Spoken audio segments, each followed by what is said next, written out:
Imagine a vast island nation, more powerful than any other in the known world. It commands mighty fleets, glistens with gold, and hums with advanced technology. It's a utopia, until, in a single night of fire and flood, it vanishes without a trace. This is Atlantis. But what if I told you that everything you've heard about Atlantis might be wrong? That it could be more than myth, less about lost cities and more about lost truths?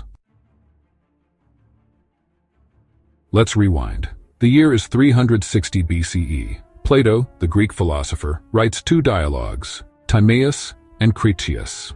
In them, he describes a grand civilization beyond the pillars of Heracles, what we now call the Strait of Gibraltar. Atlantis, he says, was larger than Libya and Asia combined, and its people were descendants of the god Poseidon. Wait, Poseidon? Yes. According to Plato, the god of the sea fathered 5 sets of twin sons, each of whom ruled a section of the island.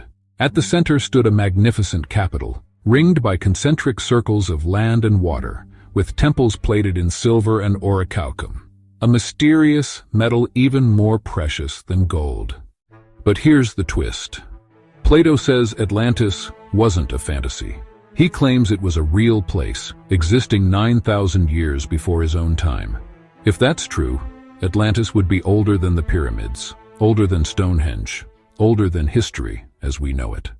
So, what happened to it? According to Plato, Atlantis grew arrogant. Its armies stretched across Europe and Africa, but when it tried to conquer Athens, the gods struck it down. In a single cataclysmic day and night, Atlantis was swallowed by the sea.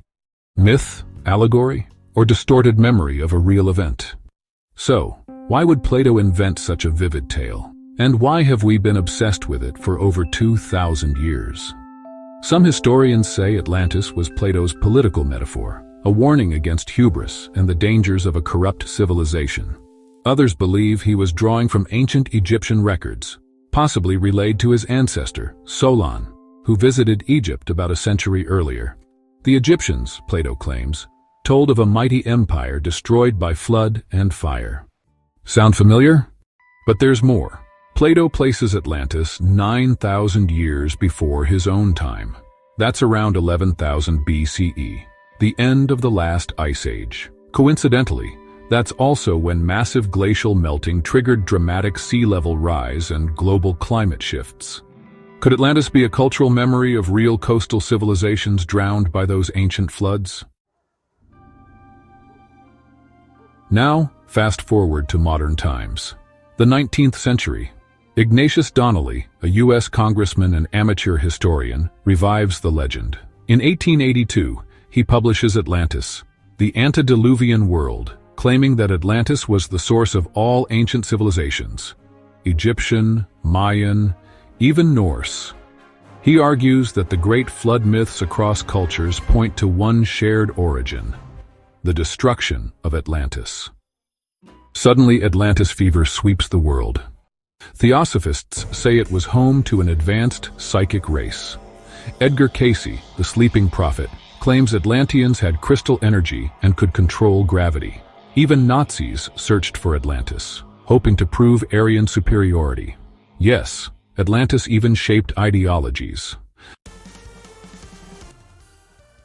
But what does science say? Let's examine the suspects. Santorini, or ancient Thera. In 1600 BCE, this volcanic island exploded in one of the largest eruptions in human history. Tsunamis followed, devastating the Minoan civilization in Crete. Sound familiar? A powerful, advanced society, wiped out by the sea. But there's a problem. Thera lies within the Mediterranean, not beyond the pillars of Heracles. Unless Plato was being symbolic. Or maybe his sources distorted the geography over centuries. The Richet structure in Mauritania, West Africa, also called the Eye of the Sahara. Satellite images reveal a massive concentric ring formation, eerily similar to Plato's description, and it's roughly the right size. Could this be the lost city, buried in the desert, not the sea? But wait, Plato said Atlantis had rivers and elephants. Guess what? Fossils in the Sahara show that elephants once roamed there. Even rivers once carved the desert's surface. And the Sahara wasn't always a desert. It was green and fertile just 10,000 years ago. The Caribbean. There are underwater anomalies off the coast of Cuba. And then there are submerged roads near Bimini in the Bahamas. Could rising sea levels at the end of the Ice Age have swallowed coastal cities? But let's go even deeper. What if Atlantis was never a single place, but an echo of many lost worlds? Consider Göbekli Tepe in Turkey, 12,000 years old, or the mysterious Yonaguni Monument off Japan. Could these be fragments of a forgotten chapter in human history?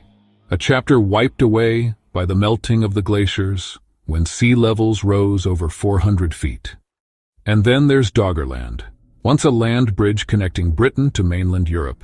Around 8,000 years ago, it was submerged by rising seas. Archaeologists have found tools, bones, and remnants of settlements beneath the North Sea.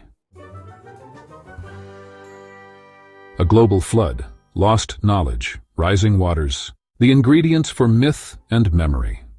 Even the Bible, the epic of Gilgamesh, and Hindu scriptures like the Mahabharata tell of massive floods and drowned civilizations. Is it possible they're all remembering the same ancient cataclysm? So let's loop back to the core question. What happened to Atlantis? The answer might not lie in any one theory, but in a convergence of history, geology, and human imagination. Maybe Atlantis was a real place distorted over time. Or perhaps it was never about geography at all, but about us, our longing for a perfect world, our fear of losing it, our fascination with the line between fact and fable. Atlantis isn't just a city lost to the sea. It's an idea, a warning, of civilizations that rise too high, dream too big, and vanish too fast. But here's the final twist.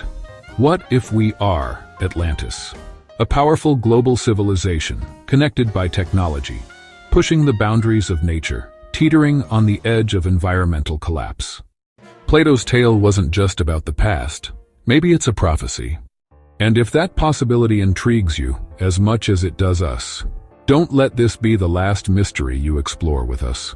Only 1% of our viewers ever subscribe, but that one simple click helps us bring more forgotten stories, hidden truths, and fascinating questions to light.